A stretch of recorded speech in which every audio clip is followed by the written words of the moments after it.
Habari za wakati huu msikiaji wetu mpendwa, karibu katika toleo jipya la Biblia News. Tunafurahia kuwa umechagua kuungana nasi ili kufahamu yanayoendelea nchini Jamhuri ya Kidemokrasia ya Kongo na katika mataifa mbalimbali duniani. Katika dakika chache zijazo tutakuletea taarifa zinazogusa usalama, haki za kibinadamu, maendeleo ya miundombinu pamoja na habari za kimataifa. Tutazungumzia hali inayoripotiwa katika gereza la Rutshuru, wito wa siku ya Ville Morte uliotolewa Uvira, pia mradi mpya wa usafiri wa majini unaotarajia kuimarisha biashara katika mkoa wa Maniema, na mwisho tutakuletea taarifa kutoka Ukraine kuhusu matamshi ya Rais Volodymyr Zelensky kuhusiana na vita vinavyoendelea nchini mwake. Baki nasi hadi mwisho wa matangazo hayo ili upate habari zote kwa mpangilio na ufafanuzi zaidi lea ndani ya nchi yake. Baki nasi hadi mwisho wa matangazo haya ili upate habari zote kwa mpangilio na ufafanuzi zaidi.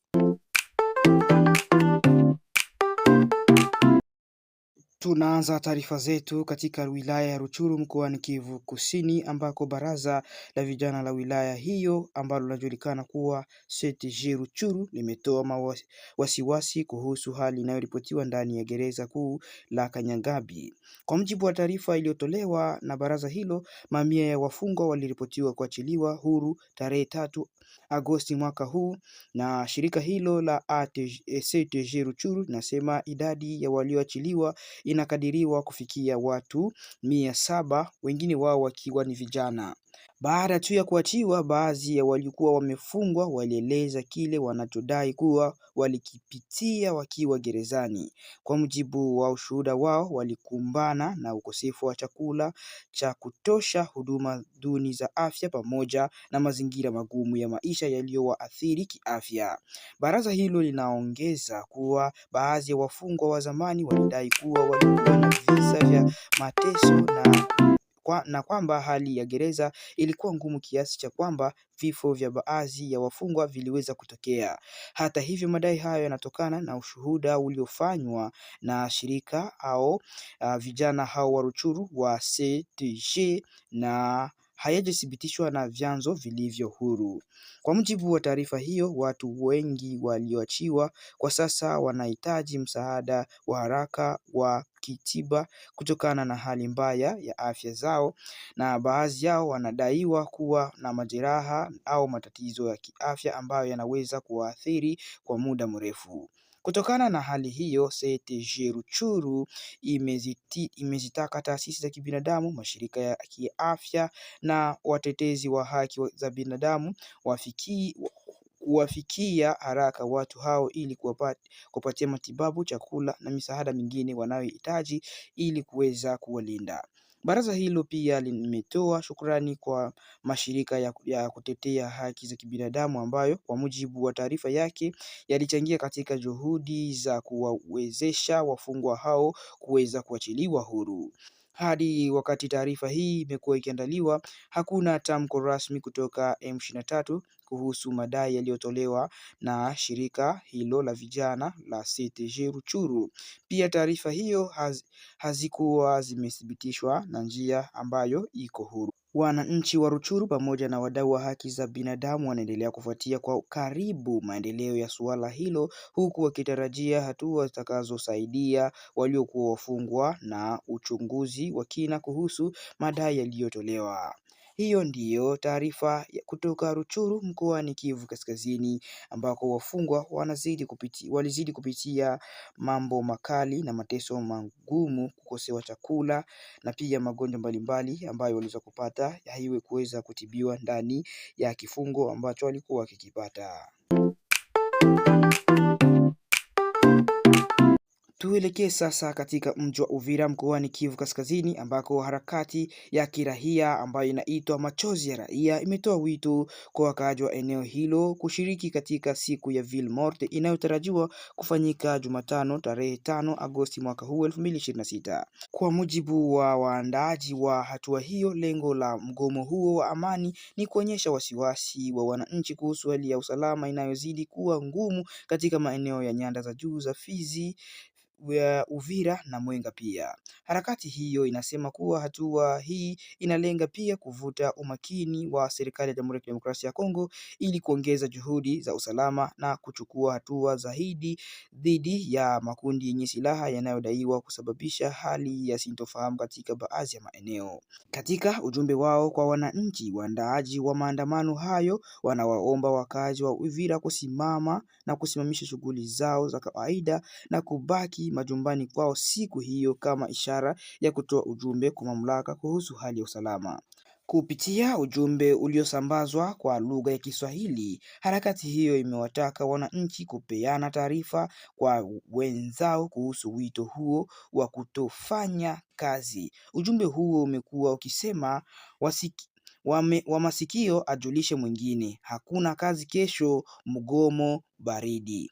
Waandaji wa Ville Morte wanasema wanataka sauti ya wananchi isikike na mamlaka zichukue hatua za haraka ili kurejesha amani na usalama katika maeneo ambayo yamekuwa yakisumbuliwa na kukumbwa na changamoto za kiusalama. Hata hivyo, hadi wakati taarifa hii imekuwa ikiandaliwa, haikuwa bado wazi ni kiwango gani au wito huo utazingatiwa na wakaaji wa Uvira, wala hakukuwa na tamko rasmi kutoka kwa mamlaka kuhusu hatua hiyo. Kwa sasa wananchi wanaendelea kusubiri na kuona hali itakavyokuwa siku hii ya leo na namna gisi mambo yatakavyoendelea mchana wote, huku usalama wa Uvira na maeneo ya Fizi na Mwenga ikiendelea kuwa jambo linalofuatiliwa kwa karibu na wakaaji pamoja na viongozi wa eneo hilo. Hiyo ndiyo taarifa kutoka mjini Uvira, ambako tunajua ikiwa leo hii mambo yataweza kuonekana wazi ikiwa wakaaji wa Uvira waliitikia mwito wa kuweza kufanya maandamano hayo ya amani. Tuendelee na habari za kimataifa tukielekea nchini Ukraine, ambako Rais Volodymyr Zelensky ametoa tuhuma dhidi ya Urusi kuhusu kile anachosema ni mashambulizi yanayolenga raia katika mji wa Kherson ulioko kusini mwa nchi hiyo.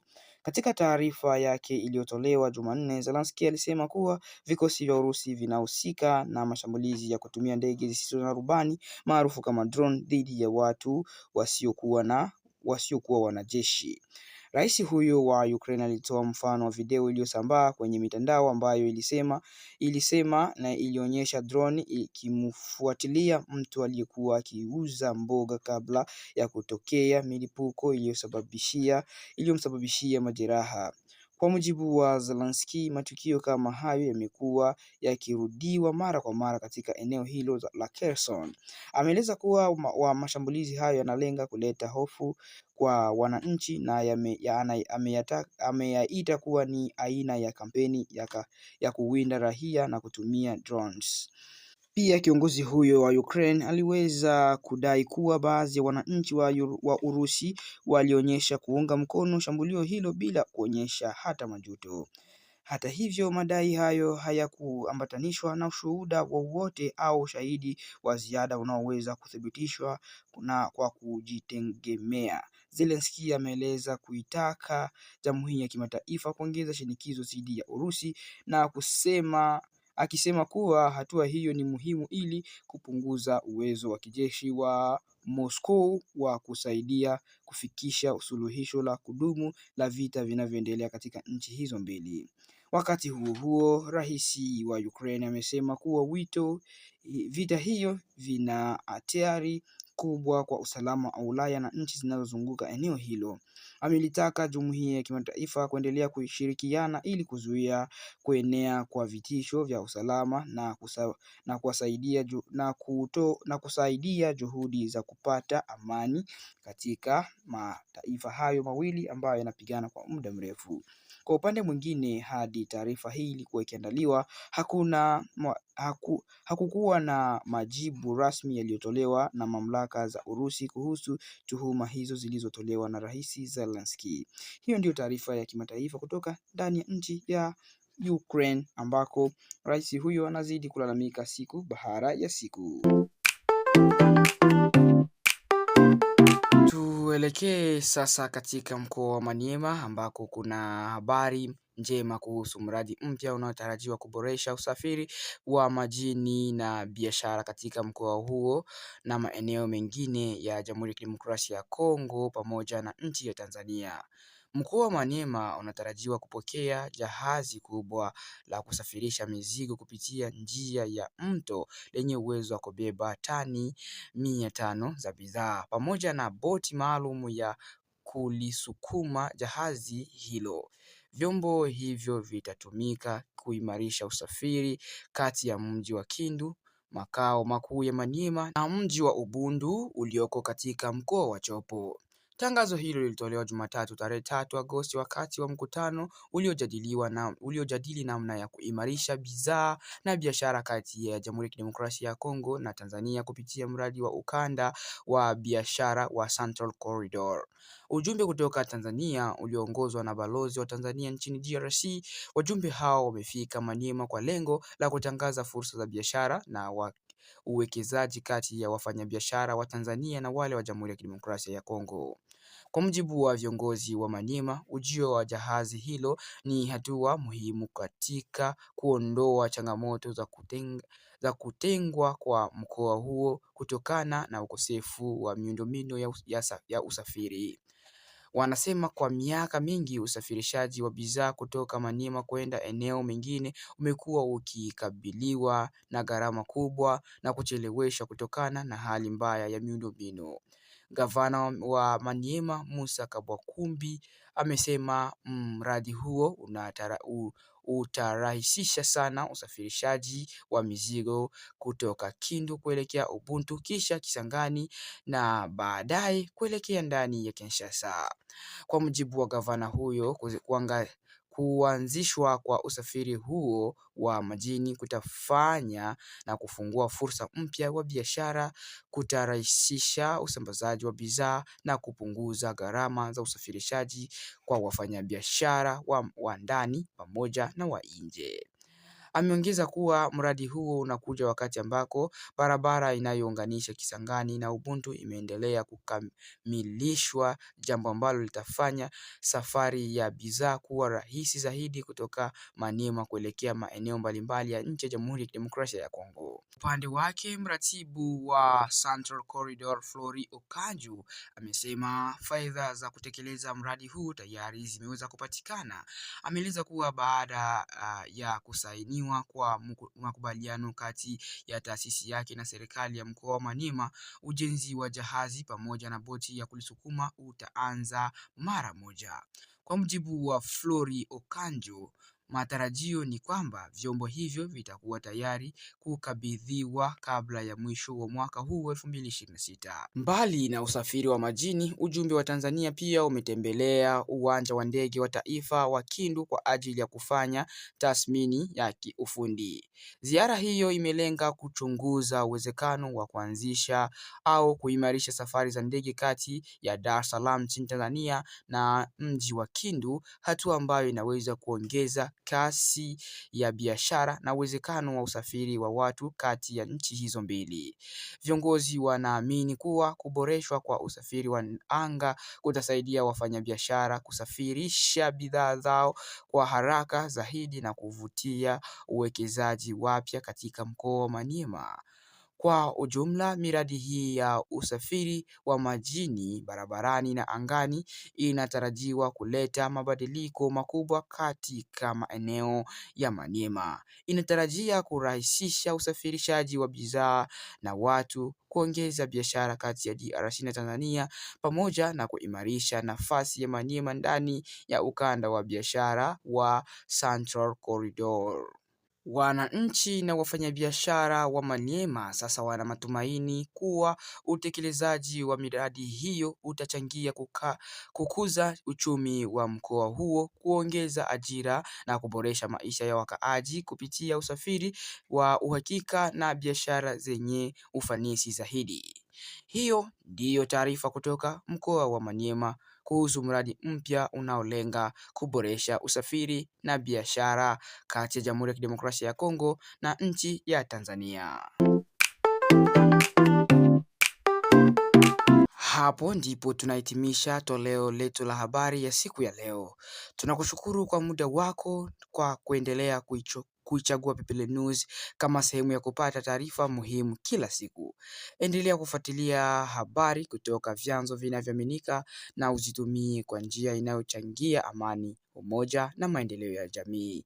Ikiwa umefurahia matangazo hayo, usisite kuyashirikisha na wengine ili nao wapate taarifa kwa wakati. Endelea kutufuatilia kwa habari zaidi na taarifa mpya kila siku. Kwa niaba ya nzima ya Pepele News tunakutakia afya njema, amani na baraka tele. Mimi ni mtangazaji wako Leta Pepele na washukuru kwa kutusikiliza. Tutaonana tena katika toleo jipya litakalo kuja. Kwaherini.